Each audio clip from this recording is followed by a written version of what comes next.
I'd like to introduce you to dynamic meditation. Now, dynamic meditation simply means that your body is moving, but you're not. Your body is moving, but you're not. So, what is unchanging? What never moves? That's awareness. That's your true nature. So when your attention is on awareness, awareness never changes. And if you do this while the body is moving, it helps you live as this in your daily life because the body is moving a lot in daily life. And if your attention goes back to what is aware of this, what is aware of this body? What is aware of these thoughts? What is aware of these feelings? What is aware of these sensations? What is aware of everything? And your attention keeps moving back to what is aware, then that's dynamic meditation. That's awareness. What is aware of all this? Awareness. Awareness is our true nature. This is what we are. Not a body, not a mind, not thoughts. But what is the source of all of this? And is aware of all of this. So it's very simple in inquiry to ask, what's aware of this? And we can do this while the body is moving. So you can do this right now. It's very simple. You can shake your hands as fast as you can. So now the body is moving. There's a lot of movement in the body, right? The hands are shaking. But what's aware of this? What's aware of this shaking? And so that means you move your attention back to the awareness itself while the body's moving. So the body is moving, but awareness is not moving. Awareness is simply aware of the body moving and any thoughts you may have about it, any feelings you may have about it. If the body begins to get tired, it's aware of that. It's aware of everything, but it's not moving. So that way, that's dynamic meditation, very simple. You just keep your attention on awareness itself. And why do you want to do this? Well, you can do this in sitting, certainly when the body is still. It's easier to be aware of awareness when there's no distractions of the body. But often the body is moving, or there are thoughts or feelings going on. And if you can maintain your attention on awareness in spite of these distractions, in spite of these movements, in spite of these thoughts and feelings, and still maintain awareness, well, then you're awake.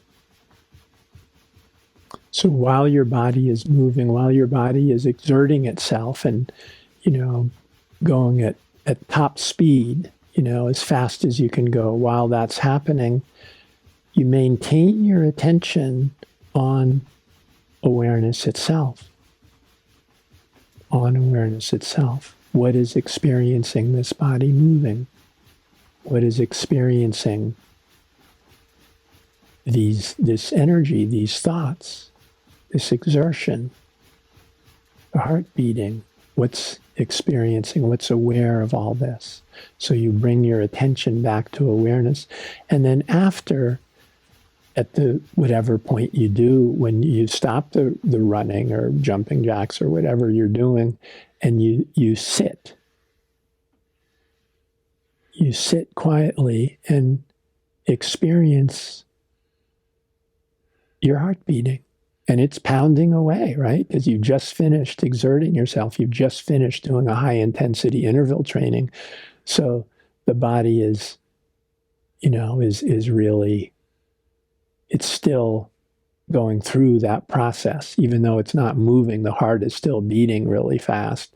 You can feel all the energy and the blood rushing through your veins. And then it slowly slows down. It slows down, and your awareness is aware of that experience, of all of it, of everything that's happening, everything that's going on in the body.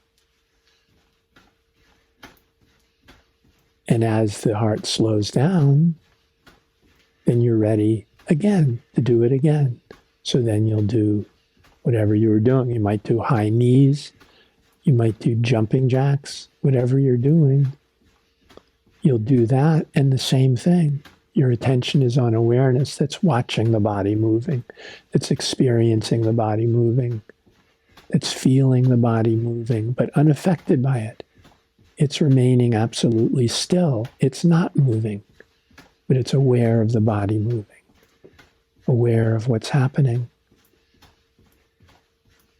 And then after a certain time, usually when you're doing high intensity interval training, you time it. You may do 45, 50, 60 seconds and then stop. And when you stop, sit down and rest. This is an important part of this practice, the resting part too. So it's different than regular high intensity interval training, which asks you to, you want to have less time when you're resting and more time when you're exerting, and you practice that way. In this way, particularly for somebody in their 70s, as I am, you want to let it play out. You want to watch your heart beat slow down. You want to feel it being intense and still beating very quickly, and you want to watch it slow down. It's part of the joy of awareness to experience this whole thing. What happens when the body's moving? What happens when the body's at rest? Because there's quite a contrast, because you're moving so quickly. The contrast between the body moving and the body being at rest is quite a lot. There's a lot of contrast between it, and you want to savor all of that. You want to be aware of everything that's happening. So the resting part is just as much part as the moving part. But you stay in awareness during both parts, while the body's moving and while it's at rest. And you can also, not just the high intensity interval training, which is wonderful for your cardiovascular system, but you also do calisthenics, which build up the strength in your body, which is why I don't have any problem going up and down stairs or any pain, aches and pains in my legs or knees any longer because of doing these things.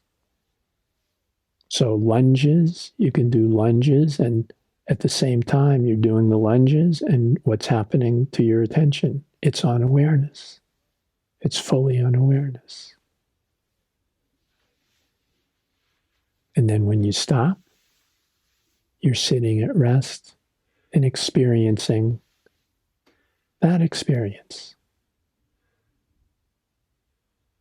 Experiencing what it's like to tax the strength of your legs.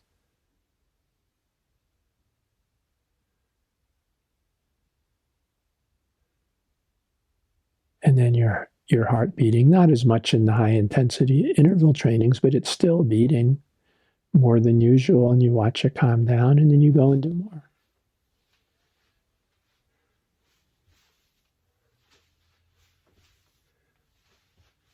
You can do squats, jump squats, jump lunges.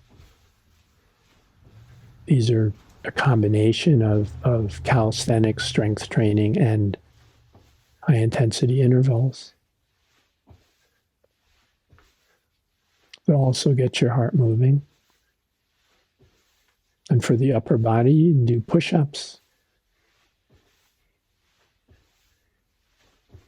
When you do enough so that you can't do any more, again, it's taxing your heart. Usually after push-ups, I end up doing, instead of getting up and sitting, I go into child pose, which is wonderful way of relaxing, but still attention remains on awareness the whole time.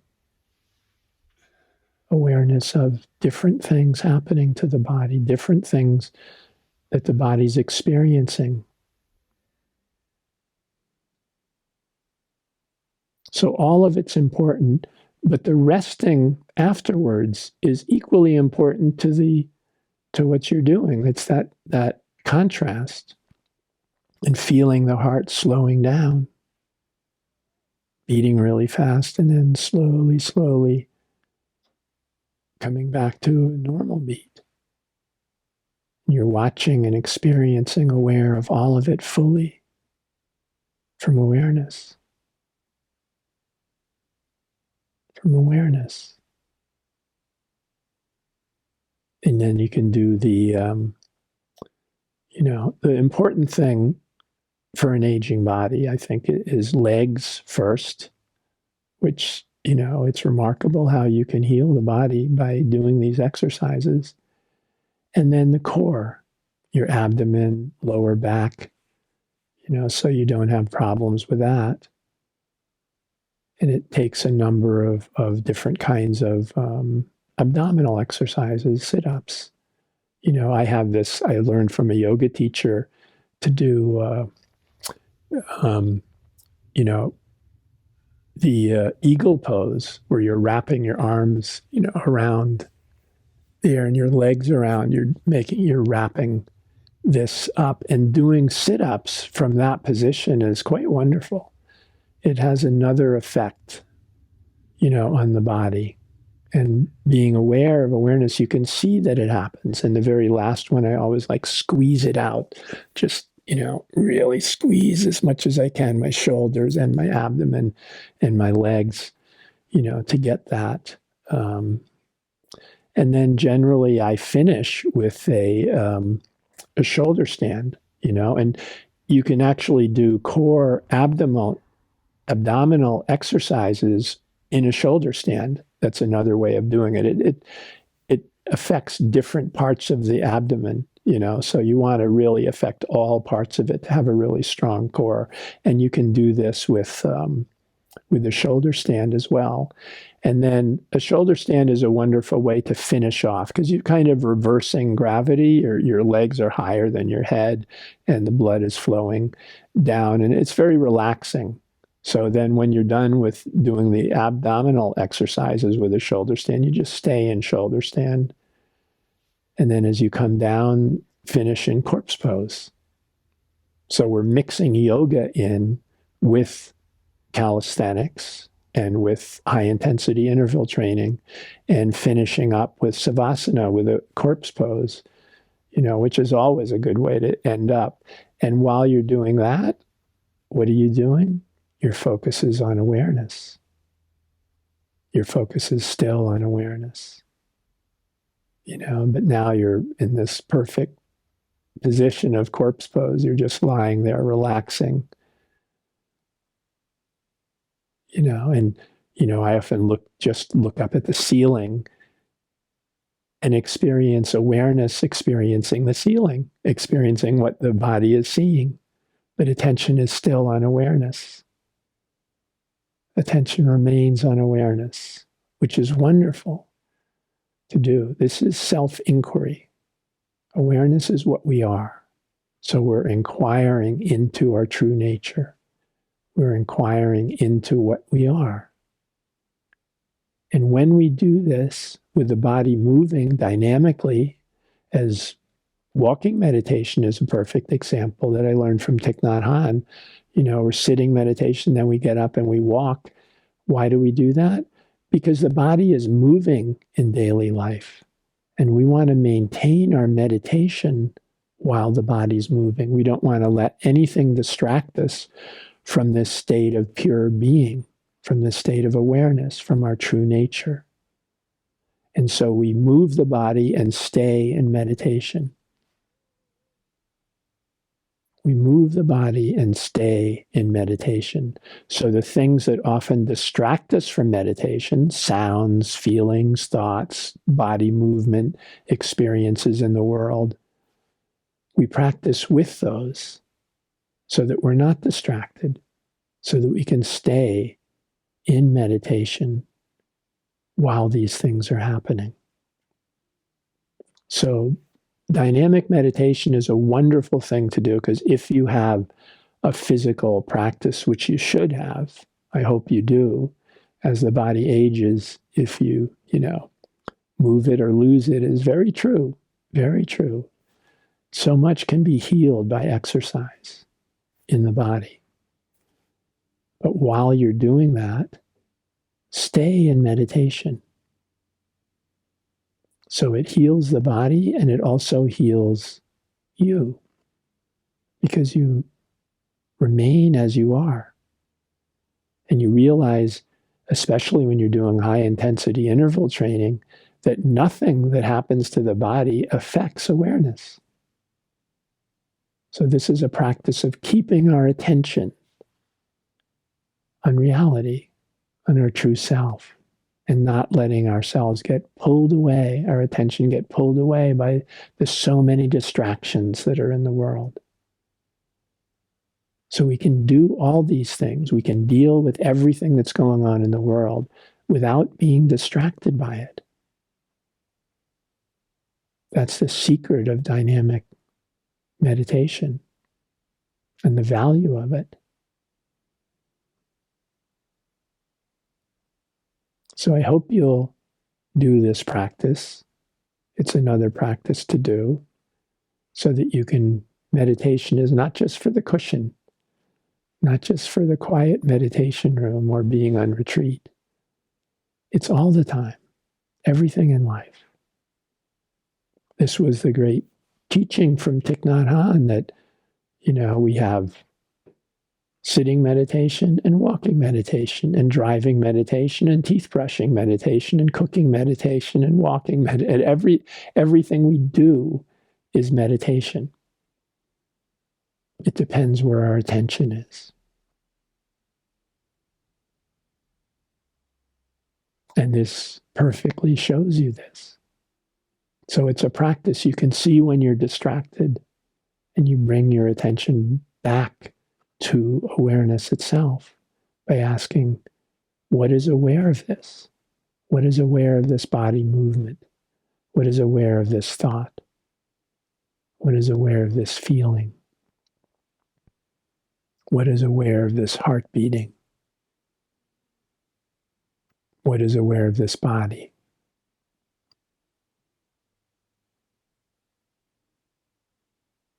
And you directly experience, the answer is you.